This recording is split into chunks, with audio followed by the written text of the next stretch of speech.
নৈহাটির বড়মার মন্দিরে পুজো দিলেন তৃণমূলের সর্বভারতীয় সাধারণ সম্পাদক অভিষেক বন্দ্যোপাধ্যায়।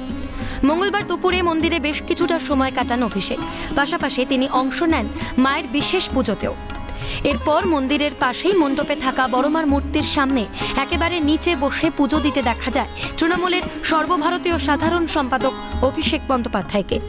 সেই সঙ্গে সারেন মায়ের আরতিও। কালী পুজোর পরের দিন হওয়ায় মঙ্গলবার বড়মার মন্দিরে ভক্তদের ভিড় ছিল চোখে পড়ার মতো। তার মাঝেই জনসংযোগ সারলেন তৃণমূলের সর্বভারতীয় সাধারণ সম্পাদক।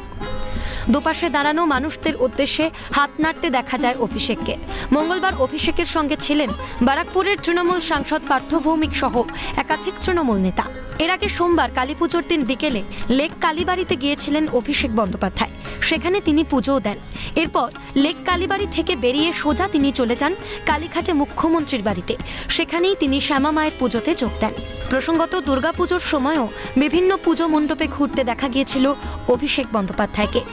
সেই সময় কখনো পরিযায়ী শ্রমিকদের সঙ্গে দাঁড়িয়ে ফুচকা খাওয়া, আবার কখনো তাদের হাতে উপহার তুলে দিতে দেখা যায় তৃণমূলের সেকেন্ড ইন কমান্ডকে।